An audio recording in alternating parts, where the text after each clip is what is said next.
You don't really expect me to give the Suntarans the power of unlimited time travel, do you? Oh, do it, or your company dies. Get in!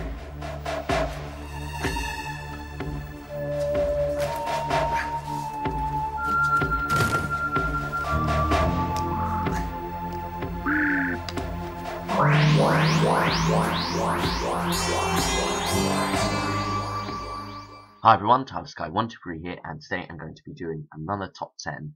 It's been a while, I guess, but you know, I'm back to them. They take a long time to make, which is why I've been phasing them out a little bit, but you know, I'm still going to be doing them from time to time, and here we are back with top 10 Robert Holmes stories. Now, Robert Holmes is often thought of as the best Doctor Who writer, or one of the best. I personally put him in my top 3. I can't remember where I put him for my top 10 classic writers. It might have been second, actually. I know Malcolm Holt was first, but anyway, I still love Robert Holmes. He's such a good writer. He's had some hiccups, I guess is the best way to put it, but he's written so many that he's bound to have a couple of ones that don't live up to the others. But you know, those others, they are great. And there are so many that a lot of the good stories I have to put off this list, so I have the amazing ones here. So stories like The Two Doctors, which I guess you could say is 11th place, which you've got just had a clip from and is now showing in the background. You know, kind of like an honourable mention, but that story didn't make it onto this list. So let's see which stories did, because these really are the truly amazing stories, starting with The Deadly Assassin. Turn it off. Tweedledee. I must apologize for my subordinate. He lets his enthusiasm run away with him. I see. The hot and cold technique. We are simply seekers of the truth, and we haven't got much time. Chancellor Goth has ordered your immediate trial. I'd like to help you. How about a signed confession? That will help. I hate going into court without possessing the full facts. Motive, for instance. Now, that's a sensible question. Why should anyone want to assassinate a retiring president? A personal grudge? I never met him. I know. I've seen your biog. The Deadly Assassin is a very fun story and a very dark story as well. It's quite dark in a lot of places, especially the Matrix scene and whatnot, and it did get criticised at the time by people like Mary Whitehouse and whatnot, but I like it. It's a good story, and it portrays the Time Lords very well. I think it's probably the best time. It's the time that the Time Lords are portrayed at their best. Which is at their worst, technically, at their most despicable, and that's good. I like the idea of them being a corrupt race. It tells you why the Doctor wants to leave at last, and that's very good. So I like The Deadly Assassin. Now let's move on to 9th place, which is Carnival of Monsters. Joe. Where to? Back to the TARDIS. What for? I don't know what's happening here, but I don't like it. Why do you want to stay? I just want you to admit the truth, that's all. Well, instead of swanning around some distant galaxy, we slipped back about 40 years in time and we're on a little cargo boat in the middle of the Indian Ocean. What? There's something terrible out there in the sea! What's going on? What a monster! Now then, Carnival of Monsters is Robert Holmes's, well, one of Robert Holmes's most funniest and lightest stories. You know, it's very much just a short little romp, nothing too serious, and I like it for that. I really do. It really is a great story in my opinion, and it has a lot going for it. You know, there are some sad things, like some poor CSO and some poor costumes, but overall it's just a lot of fun, and yeah, it's just good for that. It's a very fun story, and I highly recommend you watch it. Now let's move on to 8th place, and that is the Rebos operation. Really? What happened? He was an Arab. I sold him Sydney Harbour for $50 million. Yeah, and then he thought I should throw in this opera house as well. No. Oh, yes. The Opera House. Yeah, the opera house, but I refused. I mean, one must have some scruples, mustn't one? Well, of course. I mean, I couldn't let that noble edifice to our cultural heritage fall in the wrong hands, could I? Oh. No, but my refusal upset him. He took the impressive documents that I had prepared to the government, and so my little ruse was prematurely rumbled. He came after me with a machine gun. It was the most harrowing experience. I never went back. I'm I'm not surprised. Doctor, there are men out there planning to kill us, and you're just sitting here chattering. Please don't panic, Romana. Come and sit down. Come on, come and sit down. The first part of the Key to Time storyline, and what a way to start it off. I'm not sure whether I prefer this or The Androids of Tara. They're both very good, very witty scripts. And third place would have to be Stones of Blood. But it's not a ranking for the Keys of Time, it's a ranking for top 10 Robert Holmes stories, and this definitely gets a 8th place. It is really good. If you haven't seen it, I highly recommend you do. There's so many great lines in this, and so many great characters as well. Robert Holmes does characters so well. And it's very much world building as well. He does that extremely well, not through what's it called? The words keep escaping me. This is extremely annoying. I'm so sorry, everyone. But yeah, he does world building very well, and that's all you need to know. So now let's move on to 7th place, which is Spearhead from Space. Destroy. Total destruction.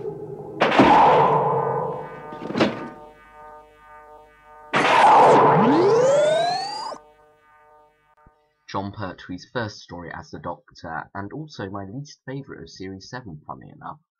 But I still love it, which shows how strong Season 7 is of classic series. It really is great. It's a great series, and Spearhead from Space was a great way to start off, and it just continuously improves right the way up to Inferno. Inferno is the only one I haven't reviewed yet. But anyway, check out my full review of Spearhead from Space to get my full thoughts on the story. Great story. Autons are a great creation of Robert Holmes. He's created quite a few memorable villains. He also created the Sontarans. We'll be getting on to a story with them in later. But anyway, now let's move on to 6th place, I think. The Sunmakers. Don't jump, please! Don't jump! Magnificent view, isn't it? How high is this building? 1,000 meters. 1,000 meters? Why? Are we interrupting something? What do you say, citizen? Well, somehow I have the impression you're thinking of killing yourself. It's the taxes. What? The taxes. I can't pay the taxes. Oh, the taxes, my dear old thing. All you need is a wily accountant. This is an example of Robert Holmes's dry humour at its best. And it's very tongue-in-cheek, this story, and I like it because of that. It's got a lot of great stuff going on in it. Leela is great in this. For those of you who don't know, Leela is my favourite accountant. Oh my goodness. Like, that is a companion. She's not my favourite accountant. I don't know how that came out. But yeah, great story. If you haven't seen it, I highly recommend it. I highly recommend you see all of Robert Holmes' stories, to be honest. Maybe not the Space Pirates, but, well, you can't even see that one anyway, because it's lost, but... anyway, I'm rambling. Let's move on to 5th place, which is The Ark in Space. Wait, come away.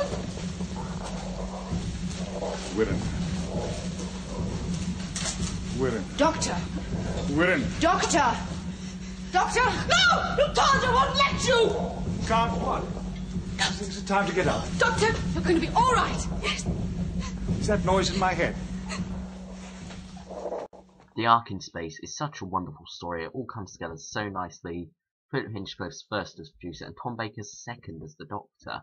And his performance is effortless. It feels like he really has hit the ground running. And, you know, there's not that kind of like transition period where he's still getting into the role. He very much hits the ground running, and this story is absolute proof of that. So now let's move on to 4th place, The Caves of Androzani. Doctor! Unlock this door! What are you doing in there? Are you going to open this door or not? Ah, Stutzy, have you had a good rest? Damn you, Doctor, open this door! Sorry, it seems to be locked. Come on, go get the cutting gear! Now listen, Doctor, be reasonable. This won't do you any good. Stutzy, we'll be touching down in a couple of minutes, or more likely crashing down, you see. I'm a bit out of practice with manual landing, so if I were you, I'd find something firm to hang on to. I'll murder you when I get in there, Doctor! Peter Davison's last story is The Doctor, and many people would argue is best. I'm not too sure about that. I kind of prefer Kinder to this. Nevertheless, I love this story. It's great, very dark, and very action-packed as well. It's a very hard-hitting story. So now let's move on to third place, which is Pyramids of Mars. Use your powers for evil. Evil? Your evil is my good. I am Sutek the Destroyer. Where I tread, I leave nothing but dust and darkness. I find that good. The credits may say Stephen Harris, but make no mistake, this is Robert Holmes, start to finish. You know, he did a page one rewrite of a story by Louis Griefer, I think his name was. So this is basically all Robert Holmes is, but just because of the issues with that kind of stuff, they had to put it out under a pseudonym. But anyway, this story, Pyramids of Mars, is really, really good. It's got a very gothic horror feel that would define the Fourth Doctor, well, the early Fourth Doctor period era with Philip Hinchcliffe and whatnot. And it's just a very enjoyable story. And Tom Baker and Sarah are at their best in this. I really do feel that way. Even though I prefer Sarah with the Third Doctor, I think for this combination of the Fourth Doctor and Sarah, which I still find very good, I think this is when they're at their best. So now let's move on to second place, which involves the Third Doctor and Sarah, and that is the Time Warrior. Peace. Fear not. I shall not harm you. He speaks. Who are you? Where do you come from? I am a Sontaran officer. My name is Lynx. Say he's a Saracen. I have heard tales of his Eastern magic. Sarah Jane Smith's first story, and in my opinion, this is her at what is probably her best. I love her alongside John Pertwee, and they really do work well together in this. This is their strongest story together, in my opinion. And it just all comes together so well. And of course, you've got the Sontarans as well, who are portrayed very well here. Not like they are in the new series, where they're rather, well, comedic and rubbish. Here, they are portrayed as a credible threat, but also quite funny. Lynx does have some funny lines, but it doesn't damage his credibility. So now, let's move on to first place, which, as I'm sure you all know, is the Talons of Winchire. Is this a big village? Yes. What's the name of the tribe here? Cockneys. The sound of death. You stay here. Excuse me, can I help you? Now, my previous upload was a review of this story, so I won't go too in-depth on why I love this. You can just check out that review. But honestly, Robert Holmes writes characters very well, and he writes them very funny, but credibly as well. He doesn't kind of like make them non-believable. He makes them believable as well as funny. And he's very good at world building as well. There's just so much stuff that Robert Holmes does so well. And a lot of it's exemplified in Talons Winchang. World building, maybe not so much. Stories like The Sunmakers and the Rebos operations are one you should look for that kind of stuff. But he's a very talented writer and one who really does work well for Doctor Who. And he's just an incredible writer. He truly is. And you know, it's amazing how I think someone once said, it might have been Russell T Davies, might have been Stephen Moffat, might have been Mark Gatiss. I don't remember which one it was, but someone did say that it's a shame that when the history of TV comes to be written or something, Robert Holmes probably won't get mentioned because he was very much pigeonholed into Doctor Who and sci-fi, which are not really kind of like the popular thing. Well, not popular, but you know, they're just kind of like not the things you'd expect to see in that, which is true, unfortunately. You know, he really does deserve to be commended for his work. But anyway, thanks for watching, everyone, and I'll see you all next time. Bye, everyone.